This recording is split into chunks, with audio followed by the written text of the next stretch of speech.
rate in the United States is the highest it's been in 47 years. That is not true. Yesterday, he says it's gotten to a point where terror attacks are not even being reported.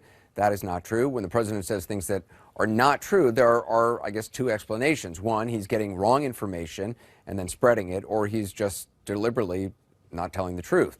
Today, Jake Tapper asked White House advisor Kellyanne Conway about the falsehoods of the past 2 days. Take a look. Kellyanne, CNN and other media organizations cover terrorism around the world all the time. Saying that we don't cover terrorism, that's just false. What the president is saying there, Jake, is that there are other attacks that don't get as much coverage. Obviously, the very sad incidents that you related were, frankly, CNN did amazing coverage for weeks at a time. I saw you all there on the ground doing that and telling the human interest stories and the tragic stories and, frankly, the involvement of the terrorists in those brutal attacks. Those get coverage. The other ones on the list, not so much. I think his point is twofold. Those ones were on the list, but the ones I just recited for you were on the list. Absolutely. Oh, no, and I'm saying the ones that have high casualties, like Nice and Brussels and certainly Paris and the like, those are covered extensively by all media outlets, as well they should be. Earlier today, President Trump made a quote about the murder rate being at the highest level it's ever been in 47 years. He said that, and he said nobody in the media reports on that. There's a reason that nobody in the media reports on that. It's not true. The murder rate is not at the highest rate it's been in 47 years. It spiked a little, it went up a little, but it's still much, much lower. It's 4.9 people per 100,000. That's dwarfed by the murder rates in the 1990s and before that in the 1980s. Facts are stubborn things. And to say that we're not reporting something that happens not to be true, therefore we're not to be trusted, that's a problem.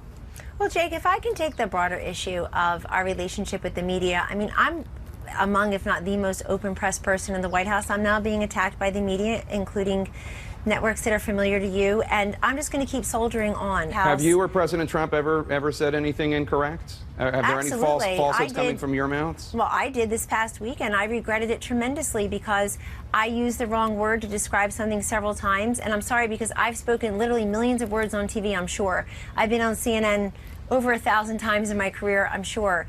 And you're referring to the Bowling Green massacre. Yes, I am, because I felt really badly about that. But I am glad that I felt badly about that, and I apologize and I rectify. But are we fake news, Kellyanne? Is CNN fake news? No, I don't think CNN is fake news. I think there are some reports everywhere, in print, on TV, on radio, in conversation, that are not well researched and are sometimes based on falsehoods.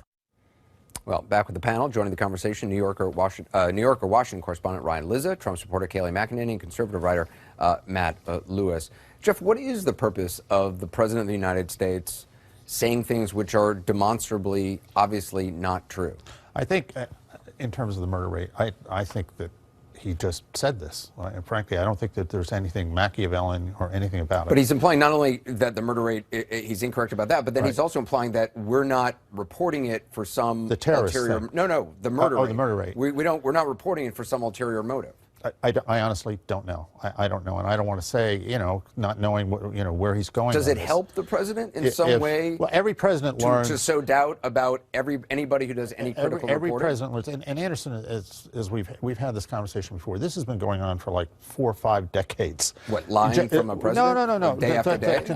The conservatives feel that the media is tilted against them, and let me pick up on the terrorist I know, but that report. has nothing to do with whether or not the president is actually lying because with intent, or whether he's just incredibly badly informed. Let me pick up on the terrorist end of it. I mean, I saw the show last night. I mean, obviously, you've been there. I mean, CNN has been fabulous doing this. But here's where the thing gets a little hazy. I saw in the New York Times today a list of the 78 list of attacks, and then they put their coverage down there. So I looked at the coverage. For instance, there was a guy who took a hatchet to a couple cops in New York City. That wasn't on the front page of their paper. It was on our broadcast. Yeah, but it wasn't.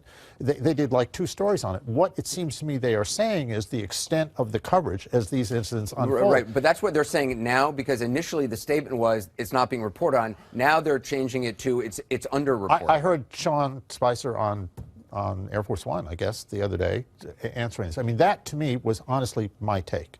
And I just, you're there. There's no question CNN is there. And these others, but I think what they're trying to communicate is the degree and the intensity because of the Okay, overall picture. there's another argument, Paul, which is that the president is intentionally basically labeling, CNN, anybody who does any critical reporting as fake news to basically make not only his supporters, but just everybody doubtful about, well, what's true, what's not, how does anyone know what's true? Right. The president's clearly a highly intelligent man. Right. I think he